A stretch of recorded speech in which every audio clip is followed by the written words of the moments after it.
Hackers और cyber अपराधियों ने यूपी के आईएएस अफसरों को भी अपना निशाना बनाना शुरू कर दिया है। शाहजहांपुर के जिलाधिकारी भी साइबर क्राइम का शिकार हुए हैं। किसी ने उनकी फर्जी फेसबुक के दर्जनों करीबियों से रुपयों की मांग की। फिलहाल पुलिस ने डीएम की फर्जी फेसबुक आईडी बनाने आरोपी को पकड़ने के लिए एक टीम को उड़ीसा रवाना किया है।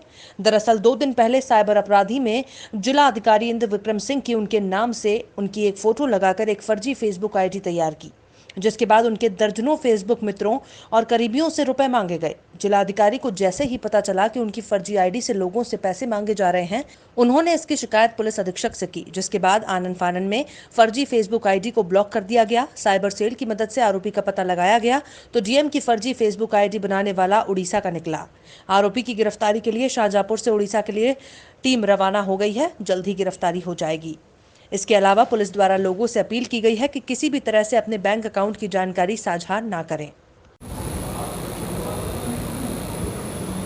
सर, डीएम साहब का किस तरह से उनको हैक किया था, इनको पैसे मांगे, किस तरह के एक्शन लिया गया इस प्रॉब्लम में? ये पहले मैं स्पष्ट करना चाहूँगा, ये हैकिंग नहीं थी, ये फेक आईडी डीएम साहब के ही प्रोफाइल को लगाकर जनरेट की गई थी और उसके ज़रिए से कुछ लोगों से कुछ पैसे मांगे गए थे। ये इस तरह की शिकायतें जब से लॉकडाउन शुरू हुआ है तब से बहुत आई हैं कई जनपदों में, और इसके लिए अलर्ट भी डीजीपी महोदय के स्तर से परिपत्र के माध्यम से और तमाम अधिकारियों के माध्यम से भी किए गए हैं।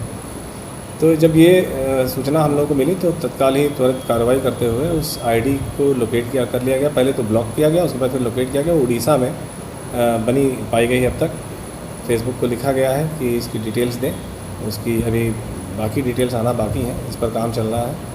और साथ में उसमें एक पेटीएम का अकाउंट नंबर भी दिया हुआ था, तो उस पेटीएम अकाउंट नंबर को भी प्रयास किया जा रहा है कि कहाँ से ये जनरेट किया गया है और किसका वॉलेट है ये, तो उस पर भी कार्रवाई चल रही है। शीघ्र ही इसमें सफलता हम लोग को मिल जाएगी। ऐसे में लॉकडाउन चल रहा, फेक चीज़ें हो रही, किस तरह की अपील पुलिस कर रही है कि ऐसी चीज़ें? साइबर क्राइम ऐसा क्राइम है जो बहुत ही सॉफ्ट तरीके से किया जाता है।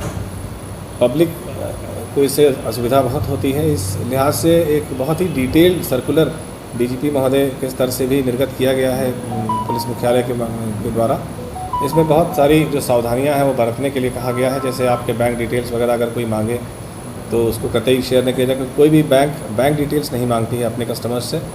इसके अलावा कोई अगर मेल आता है जिसमें ये लिखा जाता है कि आपने इतना लॉटरी जीता है और इसमें इतना इनाम आपको मिलेगा, उसके माध्यम से ये बैंक डिटेल्स मांगते हैं, तो वो अभी बिल्कुल रिस्पॉन्ड न किया जाए, क्योंकि कोई भी ऐसी संस्था नहीं है जो आपको बिना किसी मेहनत के, बिना किसी काम के आपको पैसा देगी। तीसरा जो बहुत इंपॉर्टेंट है वो है फ़िशिंग। एक तरीका होता है जिसमें ऐसा लगता है कि बिल्कुल जेन्युइन साइट है, वो उसी से मिलता जुलता साइट बनाकर और उसके माध्यम से आपको मेल प्रेषित की जाती है जिसमें आपके बैंक डिटेल्स मांगे जाते हैं, तो उस पर भी बहुत ही सावधानी बरती जाए।